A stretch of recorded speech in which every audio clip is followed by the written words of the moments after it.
একটু কথা বলেন, গুনাহগারের কান্ডারিকে, সাফায়াতকারী কান্ডারিকে, পাপী তাবি পার করবে কে? যারা কয় নবী মইরা গেছে, ওই শালা নবী মইরা গেলে তোর অবকার তোর বাপ। হাদিস করছে বলছে হায়াতুল মুরসালিন, নবী নবী আমার হায়াতে জিন্দা। এই যারা ভালো মাপের হাজি, আমি সব হাজিকে সম্মান করি না, যারা অরিজিনাল হাজি এরা যা মক্কা হজ কইরা আসছে, মদিনায় যখন নবীর রওজা জিয়ারত করতে যায়, নবীর রওজার পাশে যখন সালাম দেয়, নবীর সঙ্গে সঙ্গে সালামের জবাব দেয় না? আর যে হাজিকে আমি শুনতে পারি না, ওর মধ্যে সুদের টাকার ভেজাল আছে, এই জন্য ওর সালামের উত্তর আমার নবী দেয় না। হায়াতুল মুরসালিন নবী, নবী আমার হায়াতে জিন্দা, নবী মরে নাই গো, নবী উম্মতের কান্ডারি, গুনাহগারের কান্ডারি, সাফায়াতকারী। বাবা নবী মরে গেলে আমাকে তোরানের মতন বান্ধব পৃথিবীতে আর কেউ নেই। আল্লাহ বলছে সলঙ্গ সাবিগণ কয় ইয়া রাসূলুল্লাহ, আপনি চলে গেলে ইসলামই তো শেষ হবে, ইসলাম কি করে ধরে রাখবো? আমার রাসূল বললেন আমি দুইটা প্রিয় বস্তু হয়ে গেলাম। কি? একটা আমার কোরআন সুন্নাহ, আর একটা আহলে বাইয়াত। আহলে বাইয়াত দেড় টাকার মৌলানা যারা, এরা কয় একটা কোরআন সুন্নাহ আর একটা হাদিস সুন্নাহ। ওই বেটা হাদিস ওই সময় পাইবো কই? নবী পর্দা নেওয়ার 325 বছর পর হাদিস অনুকরণ করা হয়।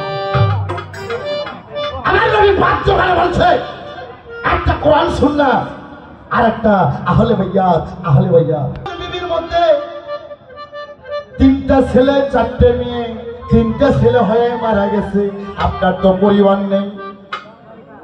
নবীর 14 জন স্ত্রী, এক হাদিস পড়ে দেখছি, আর এক হাদিস পড়ে দেখছি নবীর 9 জন স্ত্রী, আর এক হাদিস পড়ে দেখছি নবীর 10 জন স্ত্রী, আর একটা হাদিস আমার কাছে আছে আমার নবীর 13.5 জন স্ত্রী।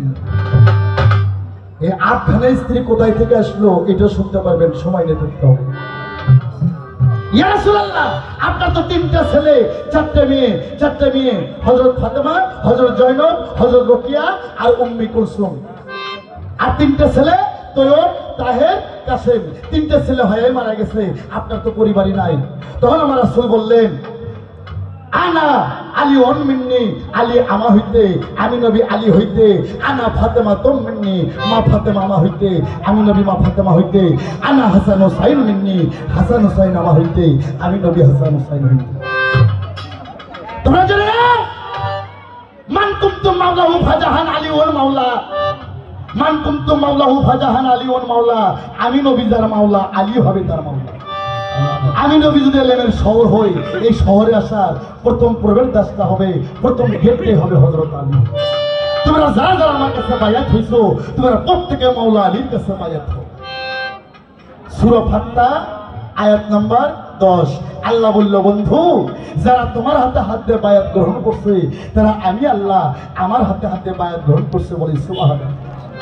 কোরআনের কোথায় আছে? পবিত্র কোরআন শরীফ সূরা ফাত্তা আয়াত নাম্বার 10। তুমি সুন্দর করে পড়া ফেলে দেখো, খুঁজে খুঁজে দেখো।